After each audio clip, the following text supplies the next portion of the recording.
By the way, if you want to know, Jay Billis went to Duke Law School. He is a lawyer. And when it comes to malpractice, Jay, understand something. Prostate cancer is for the prostate. A colonoscopy is for colon cancer. So my head is fine. It wasn't up there. Yes, it was. Nevertheless, I've got to start by saying that back in the fall of 1963, Bob Knight was beginning his first year at West Point as an assistant to Tate's Locke. And I was back at Rider College in Trenton, New Jersey, as a volunteer assistant for basketball. And Bob and I met at a clinic in Valley Forge, PA, when a high school coach named Tom Winterbottom knew a guy named Bob Greenwood, who was the coach at Rider at the time. And this is what was the beginning of, since 1963, he is my big older brother. And from those moments of what we've done with each other, he was my role model as a coach. He really was. I'd go up to West Point, watch practice, hang out, watch him break down film, and study how he would teach defense. And through all the years of our relationship, I just want to tell a few stories about how he and I, when we do talk, there's certain things we try to get across to each other out of respect, but it's respect as coaches. I'll never forget my first year at Notre Dame and his first year at Indiana.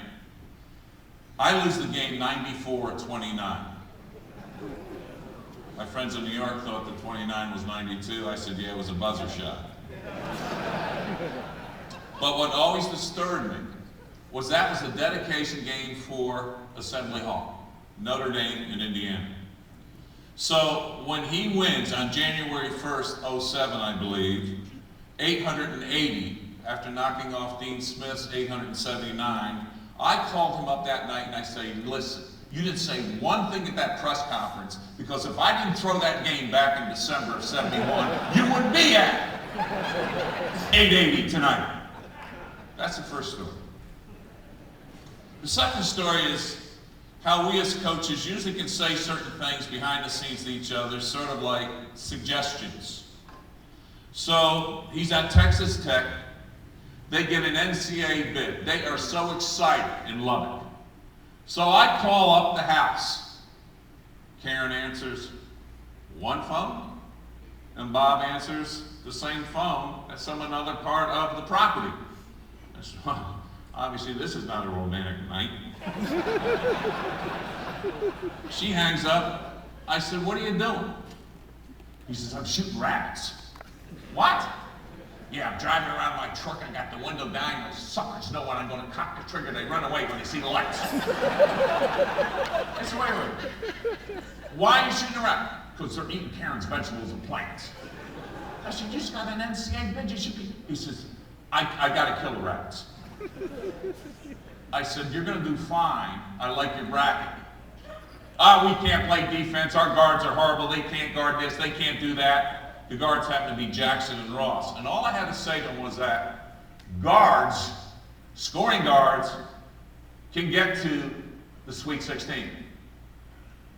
There's this long pause. And I know I think he's listening. And then he says, there's another rabbit right now, hold on. Forget the defense, guards can get to the Sweet 16. They got to the Sweet 16 because I think Ross and Jackson combined for about 150 points in 2 games. But the greatest story ever of Bob Knight, seeing George Ratlin here tonight, Mickey Donner here tonight. And in '84, I was one of the 20 coaches with Judd and Knight's staff that we put that team together in '84 in Bloomington that went on to Los Angeles. And I happened to be working for ABC Television doing the Olympics with Keith Jackson. So they work out on form the day before on Friday. We're at the Forum in LA. Everything's fine.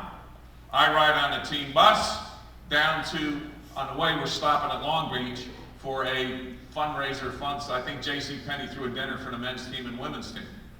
So I'm on the team bus with George Mickey and C.M. Newton, who was a team manager. Bob, as we know, loved Pete Newell, loved Hank Godwin, and he made Hank the honorary coach of that team back in '84. And he's riding Pete Newell's Mustang two-seat convertible. Coach Iva's here, Pete Newell's driving, Bob's feet are up on the dash, and his head's back in the back part of the panel, made it a three-seat car. We leave Long Beach, go down to San Diego. I tell CM, I'm leaving. I'll take a taxi. See you guys tomorrow because they're going to scrimmage Portland Trailblazers, Jack Ramsey's team, and a few other NBA players. One more scrimmage before they go back to LA, get to the village, and play on Sunday. CM says, no, I'll give you a ride. Why? What's the issue? You're the only guy right now can handle the crisis we got on this team. I said, what's the crisis? Bob wants to send Patrick Ewing home. What? Patrick Ewing home. Why? He and Michael Jordan are roommates.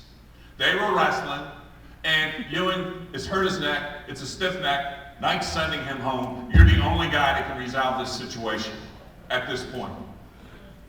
So next morning I show up in San Diego, we're at the gym, and I'm sitting on the bench. Bob comes out with his socks in his hands, shoes untied, and he sits down next to me.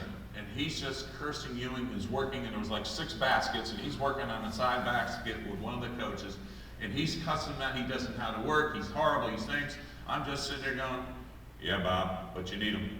He puts on the other shoe, ties it up. He's cursing out John Thompson, Georgetown. This kid can't play, blah, blah, blah, blah, blah. Yeah, Bob, but you need him. And this guy, I just don't think I know that. Yeah, Bob, you need him. So he leaves to go out on court, and I find CM, and I give him, it's done. Ewing only averaged 12 points, 8 rebounds, 6 blocks a game to lead us to the gold medal by playing the center. And of course, Patrick Ewing and the U.S. team win the gold medal. So that was story number 3. But the thing that you got to know and understand about this guy, and you've heard a lot of it tonight, to me, he's always been a brother, a big brother. And it's always been the respect. My decision to coach, rather than being an Undertaker's son, is because of this guy, to stay with him. And from that standpoint, the biggest word I learned from him was the word loyalty. This is what he thrives on. If you're loyal to him, he'll be with you until you go to your grave. And what's amazing about Bob Knight to me, of all the things he did for Claire B before he died and took care of me, because Claire B was the athletic director at New York Military Academy at the time, and what he did for Hank Iva in '84 when we won the gold, and the players went over to Iva for a payback for what went on in '72 in Munich, and his loyalty to Pete Newell, and the love he had as a second father Pete Newell was to him. This is what Bob Knight's all about, because what he taught me was that the guys that made it possible for us to be in this game, don't forget them, because they passed that torch down to us, the Newells, the Ivas, the B's.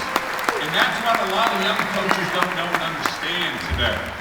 And Bob Knight's the one guy that has always had that respect. And to show you what loyalty means to him, forget the gold medal in LA. Forget the gold medal in the Pan Am Games. Forget the 3 national championships at Indiana. The only watch he ever wears, is the NIT watch from when Army West Point played in Madison Square Garden, because he knows what the Madison Square Garden people were like, the loyalty to New York City, and what West Point and the Garden had in common. To this day, he wears that watch because of loyalty to those that made it possible for him to grow at West Point and grow at Indiana. And tonight for us to have him back home. There's no greater person who's made this state what